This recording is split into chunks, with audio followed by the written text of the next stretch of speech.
Hello and welcome to another episode of my Minecraft Chunky Builds. In this episode I'm going to be showcasing off my blacksmith store/house that I have created here in this creative world of mine. Now this episode won't be a tutorial on how to build it, it's just going to be an introductory video for now. If you would like me to, however, make a tutorial to show you how to build this, I can. But I just need to find a good way of actually doing a tutorial. Last video I made, people did enjoy my Trovian Chunk Castle, which is just over there. I'll put a link, I'll put the video at the end so you can actually check that out if you want to see that one too.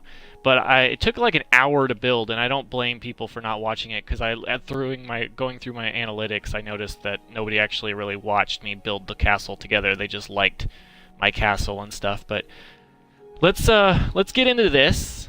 This is the front. I'll do a little pan first before we start getting into details. So you already saw the front. This is like the front of it. Here's the side, one side of it. Here's the back. And finally the other side. Okay, so first built I kind of got this like an inspiration from Skyrim a bit. It's kind of like a medieval kind of build here. I got this little porch. I wanted to do like a kind of porch thing where the blacksmith is, the kind of build stuff like they did in Skyrim. They had a little porch on the side of their house. This one I just put in the front. But this is like your little working area. You got this little smelter here, which is like my take on the smelters that they had in Skyrim. I put a dropper here. I thought this was kind of interesting. I found this out when I was kind of playing around. Put this dropper here. You can actually put stuff in it. But I liked it because you had the smelter, and you make, like in Skyrim, you smelt them down, the metals, and you make the ores, and you make the ingots. And I thought that looked kind of cool putting it down here, because it almost looks like, if this was to pour out into here, it's like a mold almost. Or to me, it looked kind of like a mold. So that's why I put that there, and I thought that looked kind of cool. And then you got like your little fire over here, and then, the water and the anvil. But I put them in the ground because I thought that the anvil and stuff by themselves, when they're standing, they seem a little too tall, maybe. Even, well, just to me, they feel like they're too tall. But that's just why I did that. So it's like a little working area. Then you got some furnaces, furnae, whatever you want to call them, over here. And so that's pretty much it. I put these, you can put any kind of glow, like glowstone, or what's the other one? I can't think of it right now. You could add that to it if you want. I just used those lamps just to add some light on the deck here, or like the porch. So let's go inside, and I'll show you what it looks like. I don't have it finished. It's just shell. So here's like the ground floor, the work. This is what I used for the store. And I added some more. You can access these from here. If you don't like, looking at these, you could put even something here. I put stairs here actually to the next level. So it kind of blocks it off, but you can still access them from the outside, or from the inside to the outside if you wanted to. Like if you put something in, you could just, check on it every once in a while.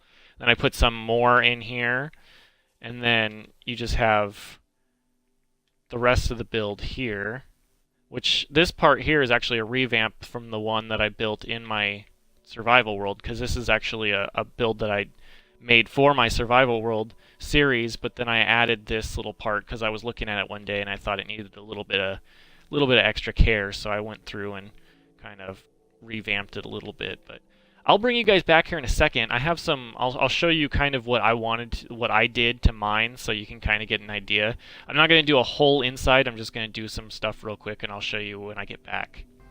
So sea lanterns is what it was. I don't know why I couldn't remember what that was called. So anyway, I took a little bit of time. I noticed something out here too, that this was actually a little off.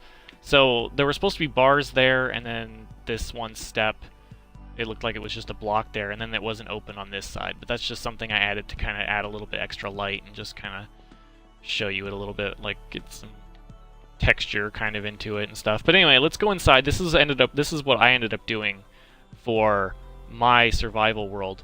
You could probably even block this off. Like I said, if you don't want to see the ones you'll still see this one unless you move the staircase, but that's just, how I had it. And then I put the villagers, like whatever vendor villagers I put in here for the blacksmith. And then you have like the living area up here. I built the little staircase, the floor. So you got all this. And then you could even fill up this whole part here and have the whole loft completely blocked off, or you can have just like little openings so you can still kind of get the headroom, the big feel inside, and then just have like, I don't know, bedrooms or something up here, like beds, and or not even, you don't even have to have both. You could just have one, whatever you'd want to do. I will warn you though, however, if you are a little annoyed with rain coming through, this ceiling actually is the roof too. The ceiling is the roof. So everything that you see here is what's outside. And I believe, I don't think, is there a way for me to... I don't think there's a way for me to actually do weather, as far as I can tell. But if it rains, it's actually going to drip through some of the blocks. So if that's something that actually bothers you, you might want to actually reinforce this roof. But other than that, that's just how it is. I mean, I don't have anything. I mean, you could fill in like these little holes here, put some slabs up on top. But that's it for my build. Hopefully you've enjoyed this. Like I said, if you want me to do a tutorial, I can. I just need to figure out how I want to do it that's more efficient and not time consuming, wasting too much time for you guys. So that's pretty much it. So hopefully you like this, and let me know if you want me to do something with this. And thanks for watching, and I hope to catch you guys later. See ya. Bye.